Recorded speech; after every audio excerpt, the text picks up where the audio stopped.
สบายดีท่านผู้ชมที่ฮักแพงกองประชุมปัญญาประดิษฐ์โลก 2026 หากสิ้นสุดลงในวังก่อนนี้บ่ดนหัวข้อของกองประชุมครั้งนี้แมนคู่ร่วมปัญญาประดิษฐ์ร่วมกันสร้างอนาคต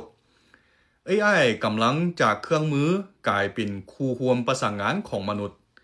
ในกองประชุมครั้งนี้ได้หวังแสดงหุ่นยนต์หลายรูปหลายแบบหุ่นยนต์ชกมวยที่น่าสนใจ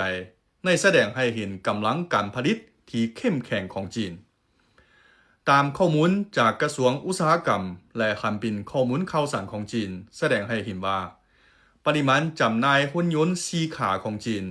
ในกลุ่มเกือบ70ส่วนห้อยในทั่วโลกจำนวนยี่ห้อของหุ่นยนต์มนุษย์จีนในกลุ่มหลายกว่า50ส่วนห้อยของโลก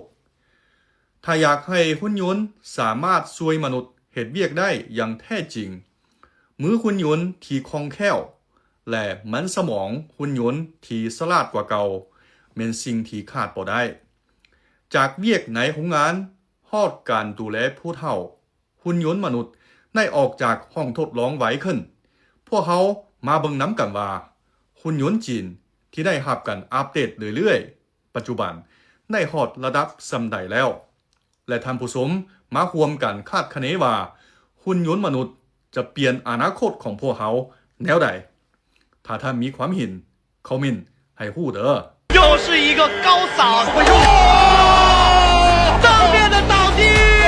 他晕了，他晕了，他晕了。